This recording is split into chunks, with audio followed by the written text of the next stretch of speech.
Operaciones, competencia. Este juzgado es competente para resolver los recursos de apelación que se presenten contra las decisiones contenidas en autos adoptadas por los jueces municipales del circuito territorial, incluidos los de garantías, de acuerdo con el numeral primero del artículo 36 de la Ley 906 de 2004. Solución del recurso. La competencia del juzgado de segunda instancia se encuentra limitada por los temas propuestos en la impugnación y se extiende a los asuntos indescindibles a ellos. Con fundamento en la disposición contenida en el artículo 318, la defensa del imputado solicitó por segunda vez la revocatoria de la medida cautelar personal intramural que le había impuesto el juzgado cuarto de garantías constitucionales de esta ciudad. En su momento se indicó que para la procedencia de la revocatoria se necesita la incorporación de información nueva que arrase los requisitos previstos en el artículo 308 con que el juzgado de garantías edificó la medida cautelar personal, de tal manera que queden eliminados todos sus supuestos según la norma que dispone lo siguiente. Cualquiera de las partes podrá solicitar la revocatoria o la sustitución de la medida de aseguramiento ante el juez de control de garantías que corresponda, presentando los elementos materiales probatorios o la información legalmente obtenidos que permitan inferir razonablemente que han desaparecido los requisitos del artículo 308. Hasta ahí la cita. Sobre la revocatoria de la medida en la Sala Penal de la Corte Suprema de Justicia, en sentencia 14 de octubre de 2020, radicación 54.938, indicó lo siguiente. Exigencia normativa para la revocatoria de la medida de aseguramiento. Conforme con el artículo 318 del Código de Procedimiento Penal, las partes podrán solicitar la revocatoria o la sustitución de la medida de aseguramiento ante el juez de control de garantías que corresponda, presentando los elementos materiales probatorios o la información legalmente obtenida que permite inferir razonablemente que han desaparecido los requisitos del artículo 308-15. La petición de la revocatoria de la medida de aseguramiento puede formularse sin restricciones temporales, a partir de su imposición hasta antes de la formulación del sentido del fallo,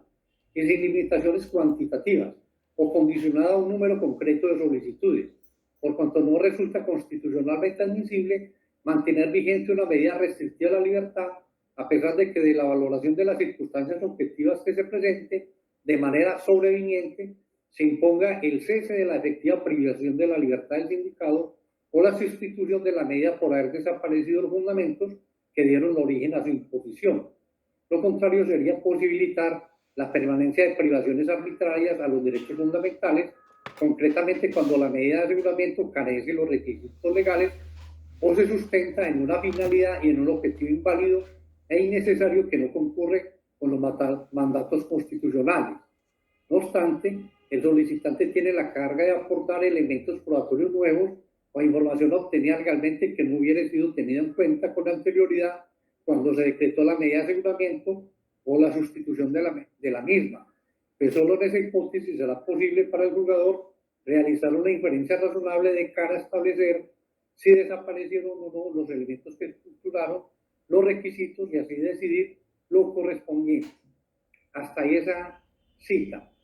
Es claro que le asiste a la defensa la tarea inicial de aludir a los requisitos del artículo 308 que sirvieron al juzgado de garantías para imponer la medida cautelar personal intramural cuya revocatoria solicita. Entre ellos, la razón de la urgencia de la medida, la información que sustentó la inferencia razonable de participación del imputado en el delito atribuido, como el fin o los fines constitucionales de la medida, con la finalidad de ofrecer al juzgado de garantías el marco de referencia sobre el cual recaerá la demostración fehaciente sobre su insubsistencia, a fin de decretarse la revocatoria de la medida. Sin embargo, esa labor es netamente objetiva, desprovista de toda novedosa valoración de la parte interesada en la revocatoria de la medida, pues de lo contrario asumiría el rol de recurrente de una decisión que ha adquirido ejecutoria material, y es claro que la ley exige en esta clase de peticiones otro tipo de requisitos. En efecto, tal como se mostró anteriormente, lo basilar consiste en la aportación de nuevos elementos materiales probatorios o información legalmente obtenida con la capacidad de dejar sin efectos jurídicos cada uno de los requisitos que sustentaron la imposición de la medida. Luego de referirse a los hechos denunciados, la defensa resaltó que la Fiscalía construyó la inferencia razonable de participación del imputado en los delitos atribuidos con fundamento en prueba de referencia no admisible, además de que se le confirió poder suasorio a la versión de la menor víctima. Se le responde a la defensa que las manifestaciones anteriores de la presunta víctima si bien su introducción al juicio oral requiere el cumplimiento de una serie de requisitos legales y jurisprudenciales para su validez, en sede de control de garantías, son por sí mismas idóneas para sustentar la inferencia razonable de participación del indiciado en los delitos achacados en imputación.